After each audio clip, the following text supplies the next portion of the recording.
Assalomu alaykum barchaga. Bugun sizlar bilan ingliz tili grammatikasi 8-darsimiz have va have got farqini o'rganamiz. Juda ham ko'pchilik chalkashtiradigan mavzuni oson usulda tushuntirib beraman. Videoni oxirigacha ko'ring. Have va have got bizda ega bo'lmoq, bor bo'lmoq, ya'ni menda bor degan ma'nolarni bildiradi. Ikkalasi ham bir xil. Masalan, I have a car, menda mashina bor. I have got a car, menda mashina bor. Ikkalasi ham bir xil tarjima qilinadi. Endi sizda savol tug'ilishi mumkin. Farqi nimada unda?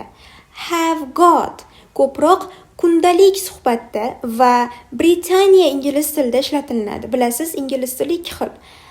Britancha va amerikancha speechni biz o'rganamiz, talaffuz qilishni.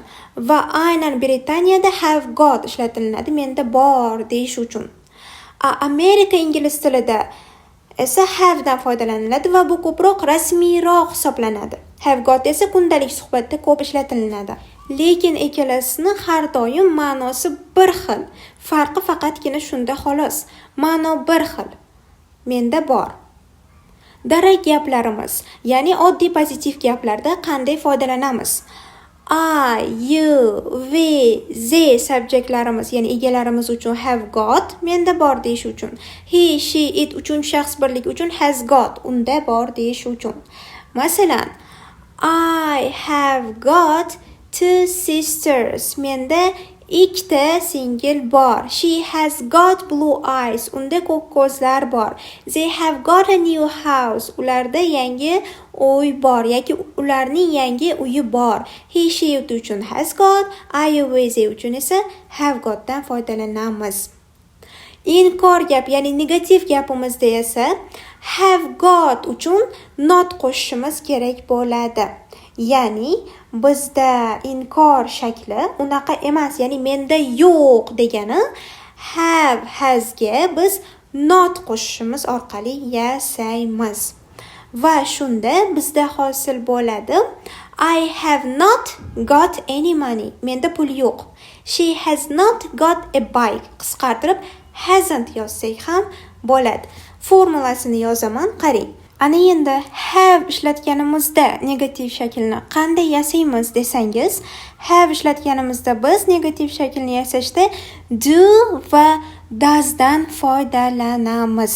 Va shunda bizda bo'ladi do, does plus not. Va ya'ni qisqartmasi don't yoki doesn't desak ham bo'ladi. Misol uchun, I don't have any money, menda pul yo'q.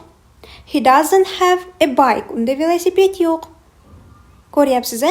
Ma'no bir xil, yo'q degani faqatgina ishlatilish holati farq qilyapti xolos. He, she, it uchun does not, I, you, we, they uchun esa don't dan foydalanamiz, yo'q deyishimiz uchun. Don't have yoki doesn't have. Amerikanchada have not got va has not got esa Britanchada foydalaniladi. So'roq gaplarni qanday yasaymiz desangiz, have got uchun biz so'roq gaplarni have ni oldinga chiqaramiz, have, has oldinga chiqadi. Undan keyin esa subjektlarimiz, undan keyin esa got va undan keyin esa object qo'yamiz. Hozir sizga formulasini yozib tushuntiraman.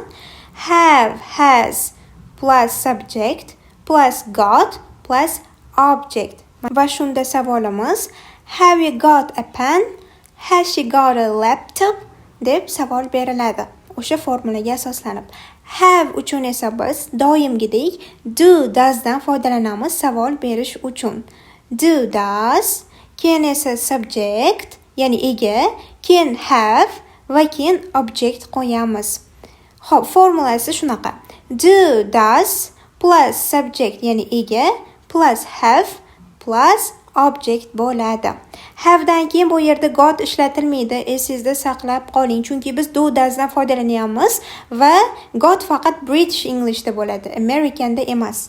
Shunda bizning savolimiz do you have a pen?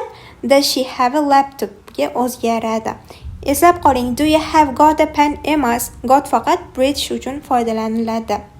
umumiy qilib, xulosa qilib mavzuni qisqacha tushuntirib o'tib ketadigan bo'lsam, I have a car, I have got a car ikkalasi ham ma'nosi bir xil, bor degan ma'noni bildiradi. Have got. Xo'p, faqatgina farqi shundaki, Amerikada have ishlatsak, Britaniyada have got ishlatamiz. Siz qaysi birini ko'proq ishlatasiz? Izohlarda yozib qoldiring. Video foydali bo'lgan bo'lsa, like bosish yodingizdan chiqmasin.